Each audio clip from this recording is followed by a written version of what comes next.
but I'm a pan-trib practically. Like it's all going to pan out. You know what I'm saying to you? It's all going to pan out. Jesus is coming again. We need to be ready. But let's talk about the practical. Second question. What does the return of Jesus mean for us practically? So four things. If you're taking notes, here's the first thing. It motivates us to holy living.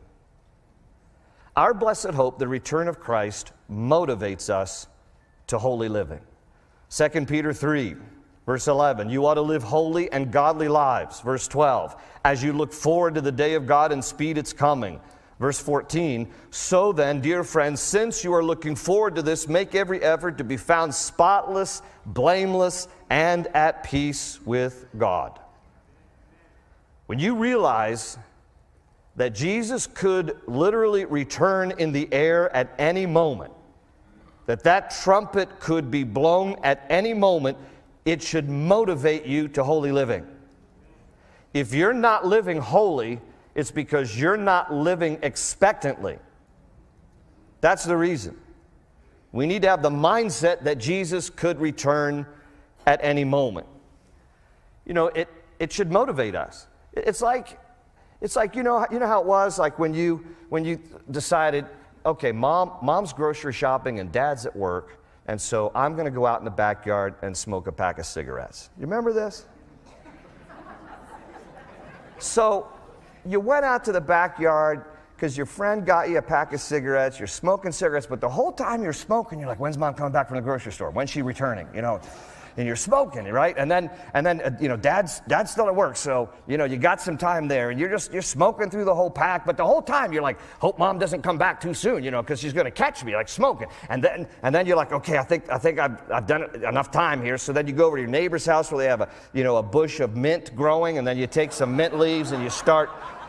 Is this your story? I don't know who I'm talking about. And then you're downing all this mint so that mom can't smell smoke on your breath. But why are you doing it? You're crouching. You're like, I got to do this quickly because, you know, mom's going to come back any moment. Okay, but if mom was constantly there, you wouldn't be doing this. So like, if we're living with this expectancy of the imminent return of Jesus, we shouldn't be doing some of this stuff. So if we lose sight of his imminent return, that's why we aren't living holy lives. Holy living is because we are living expectantly for the return of Christ in the air to sound the trumpet. And since Jesus could return at any time, when we live with that joyful anticipation, it motivates us to live right. When we lose sight of his return, we get lazy and sinful. So number one, it motivates us to holy living. Number two, it calibrates our perspective about life here on earth. The return of Jesus calibrates our perspective about life here on earth.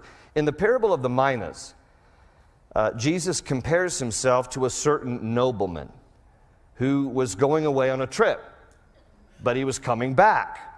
And in the meantime, he entrusted his property and possessions to 10 of his servants. And he said to his servants there in Luke 19:13, occupy till I come. Occupy till I come. So he's teaching this parable to help us understand that even though he's gone away, so to speak, on a trip, so to speak, for a little while, he expects us in his absence to be occupying until he comes again. The idea is that we can't stop living just because we are waiting for the return of Christ. Remember, the church at Thessalonica was guilty of this. This is why Paul had to write to them, because they were like, well, you know, let's just sit back, you know, and we'll eat some Twinkies, and, you know, we're not going to really get involved in our world, because after all, Jesus is coming again, and we don't need to work, we don't need to hold down a job, because Jesus is coming again. And this is when Paul has to rebuke them there in 2 Thessalonians 3:10, and he says, if a man does not work, he shall not eat. The reason he said that was because you're getting lazy, sitting back, waiting for the second coming of Christ. You've lost your mission as the church. And when we are living expectantly for the second coming of Jesus, part of what it does is it calibrates our perspective. We have to remember, like, we can't get lazy. The mission is on us to continue to do what God has called us to do. So we have to stay productive. We have to be citizens who get jobs. We have to raise families. We have to pastor churches. We have to live life to the fullest. But we mustn't get too attached to this world because we are only passing through. Our ultimate citizenship is in heaven. So there's this ongoing kind of dichotomy of our lives where we're like, hey, I want to be faithful to live my life on the earth. I want to make sure I keep engaged in the culture. I want to hold down a job. I want to raise families. But at the same time, I can't get too attached because this is not my final destiny. My citizenship is in heaven. Ultimately, I'm going there. But if we're just so heavenly focused, we'll become no good in an earthly sense. If we're so earthly focused, all we're doing is living for this world, we're never going to be focused on his imminent return, and thus the mission will be hamstrung. So this is what God calls us to be about. This should help to shape the right perspective. Jesus is coming again, so I got to be faithful as a citizen on earth, as temporary as that citizenship is, because my ultimate citizenship is in heaven. So it shapes that perspective. You know, and let me tell you something. When you see people, you can spot people who don't really have a heavenward perspective. When they're living just for this earth, then everything is about this earth. People who have no heavenly perspective are only engaged in the earth issues because they think that the earth is their ultimate home. That's why I'm being quite sincere with you. The whole environmental movement has sprung out of that mindset.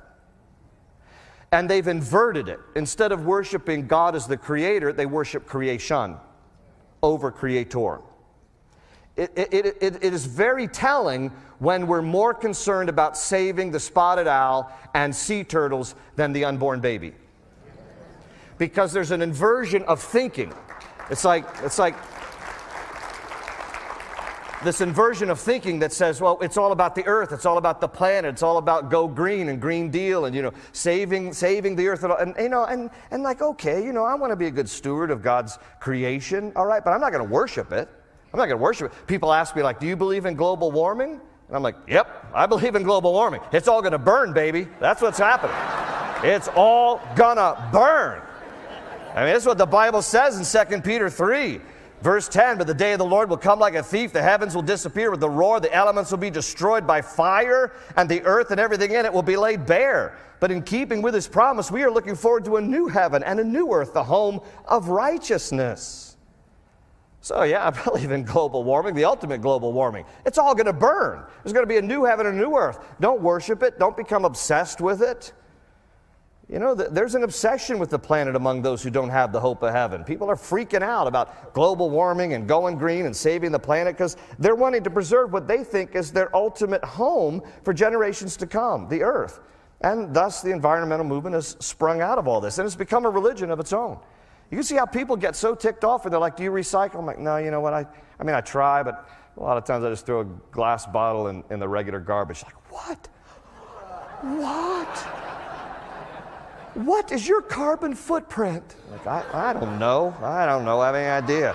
What have I tracked into the house?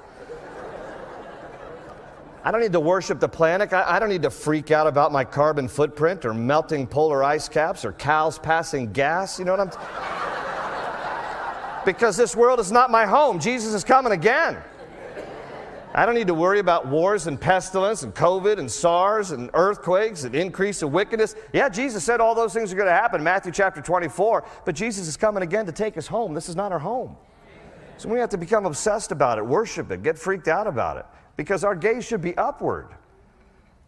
Jesus said in Luke 21:28, now when these things begin to happen, look up and lift up your heads because your redemption draws near. There's another reason why this is practical in terms of the second coming of Jesus. Number 3, it elevates our mission to be salt and light in the earth. That's number 3. It elevates our mission to be salt and light in the earth.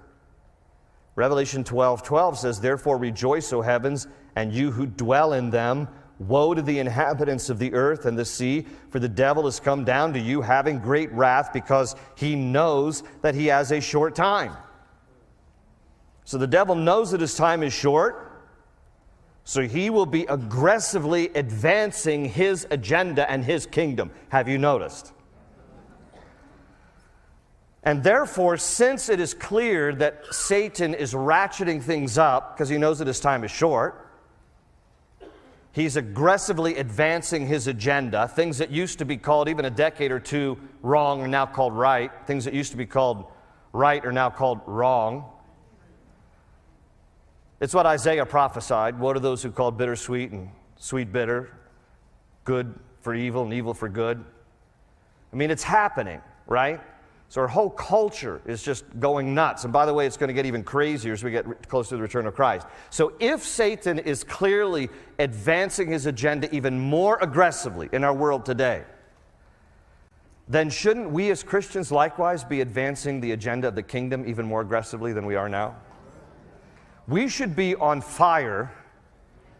It should motivate us to be salt and light in the earth, to have a global impact.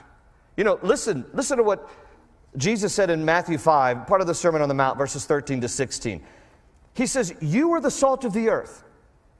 But if the salt loses its flavor, how shall it be seasoned?" You know, if we become complacent, we lose the mission mindset. How is the earth going to be impacted? He said, "It is then good for nothing but to be thrown out and trampled underfoot by men." Then he says, "You are the light of the world. A city that is set on a hill cannot be hidden, nor do they light a lamp and put it under a basket, but on a lampstand, and it gives light to all who are in the house. Let your light so shine before men that they might see your good deeds and glorify your Father which is in heaven." Now listen to what Jesus says there. We are to be salt of the earth. We are to be the light of the world. So, salt penetrates and flavors, light illuminates and dispels darkness. And both indicate that we are to have an influence or impact in our world, because Jesus doesn't just say you're salt and you're light. He says you're the salt of the earth. You are the light of the world. So he's giving us a global mission.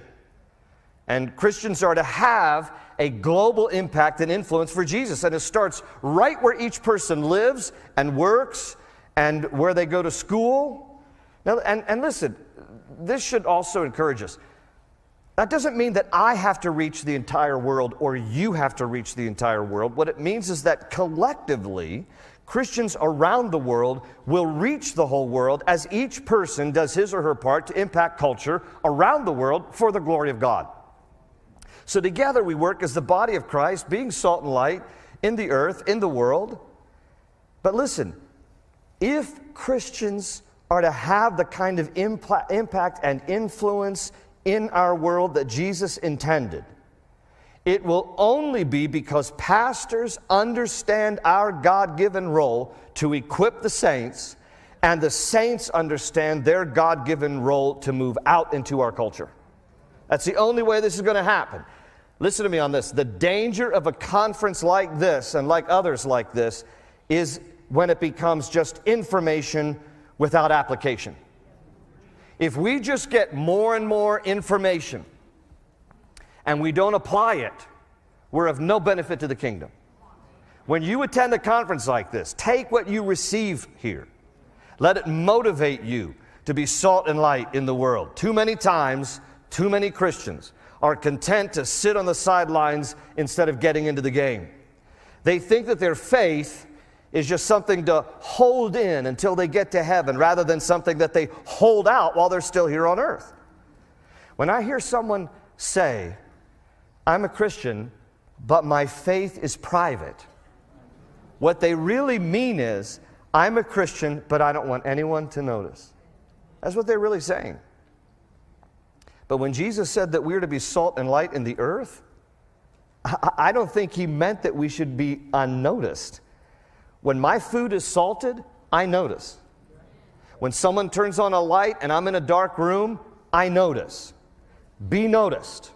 You are on a mission to impact your world because Jesus is coming again. Be faithful to the mission. The last thing, number 4. Because the flag still stands for freedom, and they can't take that